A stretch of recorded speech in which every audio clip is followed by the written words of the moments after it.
Yo, yo, yo, what's up, everybody? Thank you for tuning in to yet again another fantastic indie creator interview. It's your Cape Crusader Cody, and we're keeping it geekly with our good guest, Jeremiah Espinoza. We're here to break down One Shot, which is a D&D influenced comic. I had a chance to check out a few preview pages, and I just loved not only how explosive and creative everything about it was, but these interiors are just gorgeous, man. I loved like the art in it, the action in it, the paneling, and just everything in between. Before we dive too far into it, though, I mean, give us a little, catch us up since you've last been on. I think last time we talked about Hallowed North, was it issue 2? We talked about Hallowed North issue 2 shortly before the Kickstarter campaign launched. Similar situation here where, we're coming on to One Shot before, a couple days before it launches. Just to kind of give a background where the first issue was, how we were doing. Since then, the second issue has come out. People seem to really enjoy that one. It's a nice continuation of the story, escalates the tension, escalates the horror and the action as well. And then after that, I was included in an anthology called Fairy Tales from Mars. It was Oh, that's cool. Yeah, it was a little bit of an emotional story. I won't get too much into the details of that, but we can talk about it if you'd like. But yeah, One Shot came to me in January when my wife was quarantining due to catching COVID. I had time, I loved everything about D&D. I loved collecting dice. I loved reading the lore behind characters and beasts and stuff like that. But I never actually learned how to play the game. It was always kind of too overwhelming. And so since I was on my own, sleeping on my couch for 4 or 5 days, however long it was during that quarantine period, I said, you know what, I'm going to go ahead and dedicate my time to actually learning this game in earnest. And bought the manuals, read through them, felt like I was taking an intro college course, but it was a lot of fun. And the more that I learned about the game, the more that I opened myself up to this fantasy world, the more storytelling potentials I saw. And I mean, I was wondering, I was like, is this actually a thing? Like, does D&D teach you how to be a better writer? And I did some research, and sure enough, there are tons of articles out there about people who have studied D&D, and they felt like it improved their writing, improved their craft. Playing it, here and there, as many times as I possibly could, I just fell in love with the concept of getting around a table with a group of friends, whether it's in person or virtually, and just exploring and using your imagination to kind of tell these wild out there stories. And that's the spirit of what One Shot is. It's that Friday night gaming session fueled by Doritos and Mountain Dew. I love it. Those days remind me of what Halo 1, Halo 2. Oh yeah, those LAN parties. Yes, and you got all the boys together, and you just spent hours. We have Sarah from Glitch Comics. Hallowed North was worth the wait. Yes, D&D keeps me sane. To be honest, I'm super excited for this comic because of that connection. Like I said, I read it, and it was just absolutely gorgeous. But before we dive into that, I mean, let's talk a little bit about that anthology. I mean, you said if I wanted to, I absolutely want to hear it. So this one. I feel like I can't get on your show without talking a little bit of a depressing downer. I knew I wanted to pitch for Fairy Tales from Mars. I'd been a part of Bad Neighbor Comics' previous anthology, the Pub Crawl anthology. And the concept, I didn't have an idea. I didn't know what I wanted, what kind of story I wanted to tell. But the concept was, what would future settlers on Martian colonies, what stories would they tell their children to keep them safe? That's the whole point of fairy tales. Those were the original fables and parables. They were lessons to encourage kids to live right or to protect themselves in the ever looming threat of danger, especially in those times. So I sat and I thought about it for a while, and I think I made it until like 2 days before the pitch was due. And at that point, there had been a tragedy in my state. There had been a school shooting in Uvalde, Texas, and I remember just being so overwhelmed with grief and sadness and helplessness at the situation that I thought, what would a Martian teach their children? And they would teach them not to trust Earthlings, right? I love that concept, though. and so that's what and so that's the step, that's the story, the path that's the path that the story took, rather, to just kind of express, these humans, these earthlings, they just take, So which artist did you end up getting paired up with, or is that not announced yet? No. It was created, or it's already been created. It's already been published. It was an artist named Ming. She was fantastic. Did some really great work on it. It was definitely out of a normal style of what I've normally worked with. It was more done in the manga art style. But it did take the story in an interesting approach, one that I wouldn't have otherwise foreseen. And that's kind of what I enjoy about collaborating so much as the writer. Yeah. I've tried drawing before, and yesterday it's really hard. My son yesterday asked me if I could help him make a comic book, his own comic book. Oh man, that had to have been such a moment for you too. It was, and then he asked me to draw the cover for it, and so I drew something really crappy, but he's watching me do it. He's like, "Dad, you draw so good. How do you draw so good?" I'm like, "Oh, buddy, you're gonna have to pay an artist one day too, aren't you?" But the thing that I enjoy so much about collaborating with artists, and it's happened with Hallowed North, it happened with The Earthling, which was the story in Fairy Tales from Mars. It happens again with One Shot here, is that at the end of the day, I can write whatever script I want, but an artist is going to really know how to make that page look impressive, better than I could ever have any chance of hoping for. And, so go ahead. And that's just so much fun and gratifying to see that kind of come to life. I was gonna say, your previous works are dark and grim. There's like, how's it feel to be moving on to like a totally different genre from that? It's really great for my mental health. Well, I mean, normally, so I'm a very like laid back. I like to joke around. I'm very silly, playful. I probably annoy the hell out of my wife every 5 minutes as I sing what I'm doing as I'm doing it. Taking out the trash, right? Bullshit like that. Sorry, excuse my language. You're good. But we all go through things. We've all experienced pain, suffering, trauma, and art is a way to express that and to reflect on that. It's been very rewarding and fulfilling to go that route, and I look forward to going back to Hallowed North. And this isn't the end for sad Jeremiah story. Plenty of that left, baby. I'm sure we have more in the tank for that, and if not, I'm sure we will get more eventually before all is said and done. But it is very nice to just kind of have fun with the story, to kind of just go into that fun, chaotic side of storytelling. And yeah, I feel like we're getting there with this book. Even though there is still going to be a lot of death, even though there's still going to be a lot of destruction and some horror-esque elements in it, it's definitely got a more lighthearted tone. So we have AJ Malacran. I'm so sorry I butchered that last name. Stopping and say hey y'all. Thank you for stopping in. Everyone that is watching, by the way, this is currently in pre-launch. We're at 84 followers. Right here is a link. It's free to sign up. It's free to put this on Facebook and Twitter. Word of mouth is 100% free. It's the easiest way to help someone promote, get that out there, show your friends this awesome comic.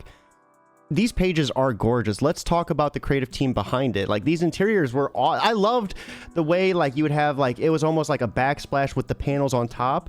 I'm just such a fan of that, and the way the artist was able just to capture everything was just phenomenal. So it's a really stacked creative team, and I am very fortunate to be a part of it. In fact, I feel like when you compare my credits to the rest of the creative team, it's like, how did I get added onto the team here? Butch Mappa, he's doing great things with. He's worked with Star Trek. He's worked for Star Trek. Currently he just had a Chilling Adventures book come out. His first full-length book with Archie has come out. Oh wow. Fabi Marquez, the colorist on this, she has done work with Boom for Power Rangers. She's worked on Batman. Lucas Gattoni. He did letters for Blue Beetle Graduation Day, which, as we all know, Blue Beetle's is kicking ass in the box office right now. Superboy.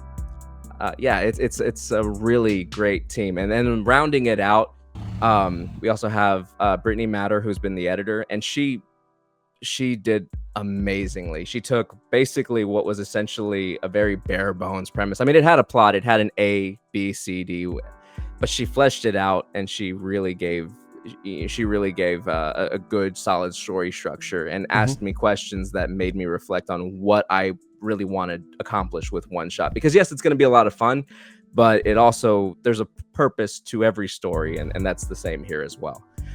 So yeah, fantastic editing from her. Chris Banamati, who you know from Band of Bards. He's one of the creators and owners of Band of Bards. He did the logo for One Shot. And we had two variant cover artists. Al Acevedo did a homage to the mariachi poster, and we have our bunny bard walking, towards the camera with his lute and his crossbow pulled out. And then we have Marcus Jimenez of Dauntless Stories. He did another cover as well, featuring one of our characters. Oh yeah, it's been an amazing process. Every time I get a page back of new art that has captured better than what I could have possibly hoped for off of my script, it floors me. It's a very beautiful book, and I think the team did amazing on it.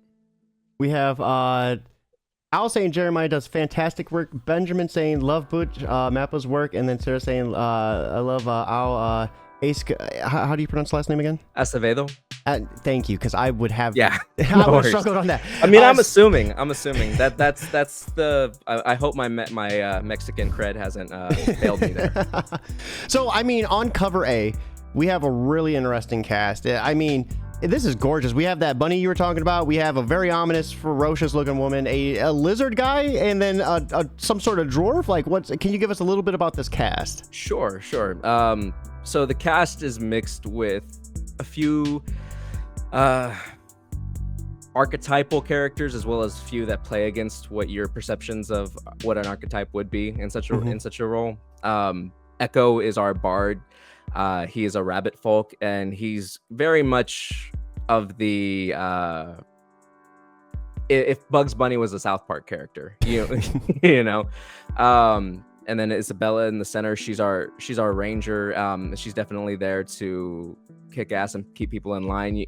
All of these characters are criminals, but whatever form of justice any society has, some people who become criminals aren't necessarily bad people. Some of them are just on the wrong side of the law, and so we have a mixture of that. There are some people who are more nefarious or who are on the evil side, and there are some people who are on the good side as well in this group of adventurers. We also have Ankus, who is our sorcerer, and I'll give you a little bit more info about him. He's a very proud, very confident in his abilities with magic, and that might not necessarily be to his benefit. And finally, our barbarian is our dwarf. Barbarians are known for being big, strong brutes that can just lay waste to everything in front of them. And Medora is no different. She's going to do the exact same. She's just going to be a little bit shorter while she does it. And these characters, in addition to some of our others, make up our group of 8 adventurers who have all been tasked by this demon to complete a perilous mission. And this is where, and I pitched this comic as Dungeons and Dragons meets the Suicide Squad. Complete a perilous mission, earn your freedom. Now they're soon very quickly going to realize that this mission it could be the death of them. More than likely will be the death of them, of some, if not all. They're probably not all gonna make it, and they might have been safer on death row. I love that. And the cast is definitely, from what I read, is very intriguing. I gotta ask, writing a comic that really focused on just a small amount of people, how does it feel to be writing so many different characters? I mean, does that pose a little bit of a challenge for you? Was it a little bit of a struggle, to do that, or did you find it like second nature? Well, some of them don't make it past page 5, so Ooh. so some of them don't make it past page 5, so the cast thins out a little bit. You know, it it definitely is a juggling act for sure. I mean, this comic is called One Shot. It is as much as I knew that title would kill me in the algorithm, I had to go with it. Because it is a one-shot comic. This is a standalone story told in 28 pages. It is going to be the end of the adventure, and it's definitely been a challenge to find a way to tell so many interconnected stories while telling the main story within that page count. But it's a bit of a juggling act. But some of my favorite works are ensemble based. Some of my favorite television shows, movies, and so it just, you kind of fall back on the influences and read up on those in order to hone your own craft at the same time. Absolutely. Sarah coming in to say, I'd love to play this campaign, to be honest. Are you going to make a campaign from this? That would be pretty cool. So I played around with the idea, and if there's interest in it, then hell yeah, I'll do it. I was thinking about offering it, as a tie-in to like the digital deluxe backer rewards. Like just a short campaign. I did build out every character that you see in One Shot, or I'm sorry, every adventurer that you see in One Shot. I built out a character sheet for each of them. That was actually part of the way that that was a part of the way that I got to know the characters a little bit more and kind of get what their skill sets were, what their interests were, and their personality types from there. So technically it's all there. I just need to create like the encounters and put that together and patch and send that out. But yeah, absolutely. I would love to play it. I'll put the request for invitations out there as well. If you're looking for somebody else to play in your D&D campaign, I will happily play as Echo in your campaign, and I will probably derail it half the time doing it. So, I mean, let's bounce back to that. Like, how did it feel to finally... Because if I'm not mistaken, you were interested in D&D for quite some time. And how did it feel to finally get the chance to play after like reading, the books and not really knowing how to do it, but then actually being able to do it? I was nervous. I was really nervous. It was so much fun though. You get a good DM, a good dungeon master, and they will ease you in to the process. It can be a little intimidating whenever you first start out, especially if you're playing with a character that has spells or is a little bit more complex. But if you have a good DM, they're going to be patient. They're going to help explain things, and if they don't know it, they're going to help look things up, and it just makes things run a little bit more smoothly. And when you realize that, to quote Captain Barbosa from Pirates of the Caribbean, the rules are more guidelines than anything else. That kind of frees you up as well. I had my first D&D experience ever with Two Geeks Talking and then Barney from Story Comics, and we were playing with the creator of Distemper, Zero Sum Games, and I did not realize how much of a psychopath I am. Like, given the option, given the freedom, I'm not going to get in trouble, all right? I'm a straight psychopath when it comes to, like, some of the choices you can make. I mean, their D&D campaign was a little bit, like, more, like, survivor-based, like, post-apocalyptic survivor-based. But, shoo! It is fun. Like, what's some of your favorite parts about D&D? Like, what do you think draws you to it the most? The biggest draw that I have to it, and I've played campaigns with, more adult-oriented campaigns, with friends and coworkers and stuff like that. But I've also played with my family too. I've run a few games for my kids, and they're between the youngest one is 4. I tried playing with him. He's a little too young for it still, but a simplified version. But my 7-year-old and my 11-year-old, they love it. They really enjoy it. They really get into it. At first they were a little hesitant as well, but I love the aspect of just getting together with people and just seeing where things go, seeing how everybody's brain works creatively in these scenarios, because my kids, my 7-year-old will figure out a solution to something that I would have never considered. And then he'll blow my mind, and I'll be like, oh wow, that was really smart to Yeah. to figure that out. And then they'll also say something really funny or silly, and you have to pause because you're laughing. You can't stop laughing. That's great. I didn't know our kids were like the same age. My daughter just turned 11 literally last week. Oh, yeah?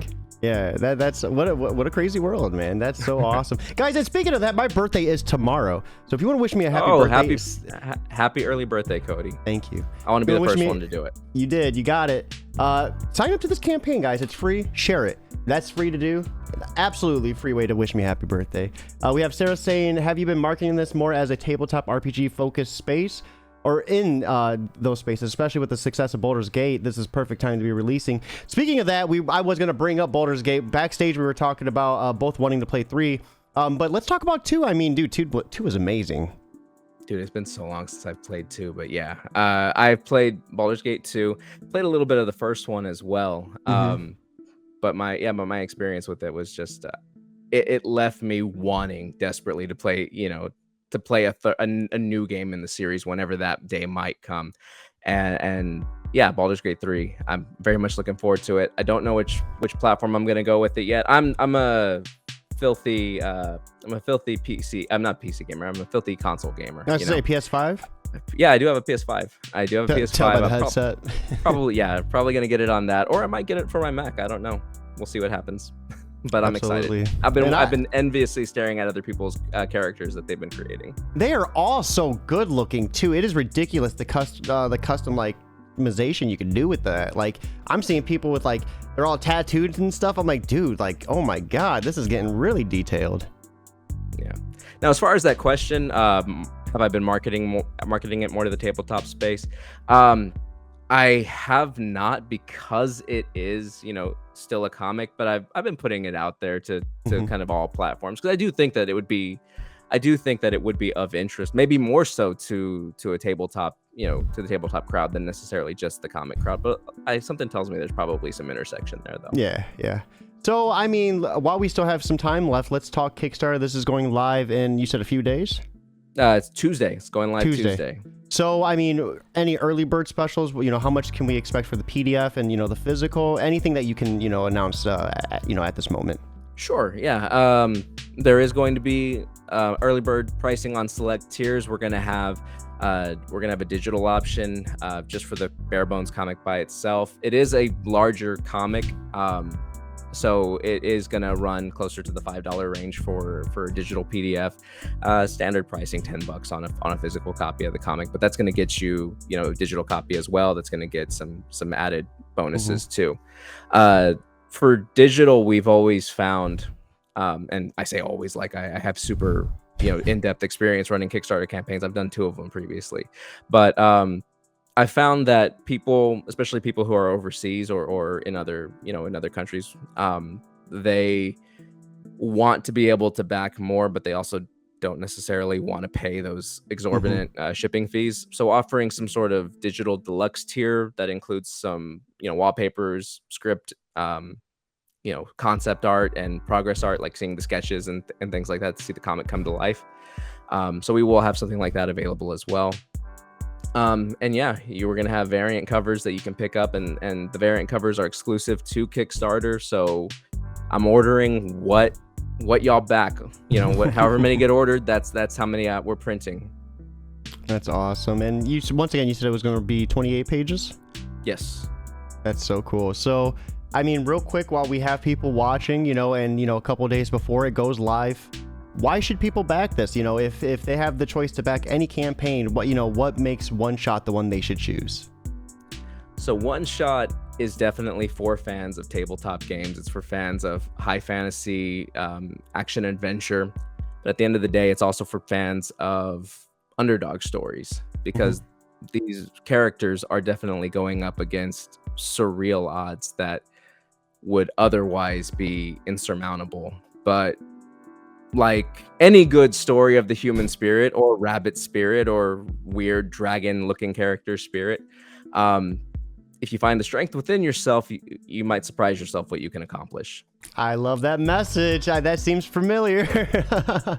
And I love how like each of your stories just has like that underlining like theme of strength in them, you know, or theme of like kind of like I don't know, like discovering yourself almost, it feels like. Yeah, who knows? Maybe One Shot and Hallowed North are more related than I thought. Maybe there's two sides of the coin. Ooh, I love that. So I mean, you've been on the show before, you know the drill. Let's spin things a little bit different. So for anyone who is looking to break out of their routine and try something a little bit new with their writing or their creative talents, you know, as someone who kind of broke away from a genre that you were thriving in with your last 2 Kickstarters, what would you suggest to someone to kind of break out of that and try something new?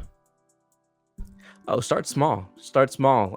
Give yourself writing prompts, or reach out to other people for writing prompts, or if your craft is outside of writing, just look for any kind of prompt whatsoever. If you're having trouble coming up with something yourself, people are very, very open when they're asked for their own ideas. And so you'll receive something and that might tweak your brain a little bit and get you thinking about things a little bit differently, because it does take a little bit to kind of move from one type of artwork to another. But just practice and you'll get there. Absolutely. Sarah saying you got it all with this comic. I'm so hyped. Absolutely, guys. And like I said, make it more hype by sharing this out if you can. It's free to sign up. Let's try to hit as many as we can. It'd be awesome to hit 90? We can get 90 in 2 days. That would be awesome. We have already surpassed my previous record for pre-launch page. So everything else after this, I'm nervous, man. That's how it's always gonna be. I could have 150 followers and I'd still be nervous tomorrow. I'd be sweating it. So we're gonna take it one day at a time, 1 hour at a time for Kickstarter. It's gonna be good. Absolutely. So I mean, you got a PS5. Outside of creating, what are you consuming? What TV shows, what video games, what books? Give me the details, man. So right now, video games, I'm playing a lot of FIFA. I just beat Resident Evil 4, the remake. Fantastic. Such a good game. It looks so good. I'm reading a book based on a podcast called Welcome to Night Vale, which I love. It reminds me so much of this story, of these books from when I was a kid called Sideways Stories from Wayside School. I don't know if you ever read those whenever you were a kid, but it's just weird, kind of like Twilight Zone, if funny, and that's what Welcome to Night Vale is. And it's a blast reading it. As far as comics, I've been picking up, every Chilling Adventures that I could get my hands on. That's kind of like the dream project for me, is to be able to work for Archie Horror one day. I swear, if you ever see me post anything like that, that I have in my head made it. I made it. Yeah, like we're done now. We can stop. I love that. That is so awesome. The Resident Evil is definitely a killer on the PS5. You get a chance to check out Diablo. What is it, 4? Yeah, I got Diablo 4. I got it for Father's Day. Yeah. Let's go. It's been fun. Yeah. That is awesome. So guys, it is time for us to wrap up. There is the link. Make sure you check it out. This has been such an awesome, fantastic time. You are going live what time on Tuesday? We're going to go 11 Central. So right around lunchtime, folks. Make sure you follow Jeremiah to hit that pre-launch so you can get in on those early bird specials. Save yourself a couple bucks on an awesome book. I mean, dude, I'm so stoked for you, and I cannot wait to see you fun. Day 1, project we love. Let's go. We're going to manifest that. I hope so. Everyone watching, I hope you all have a lovely Sunday, but most importantly, guys, keep it geekly.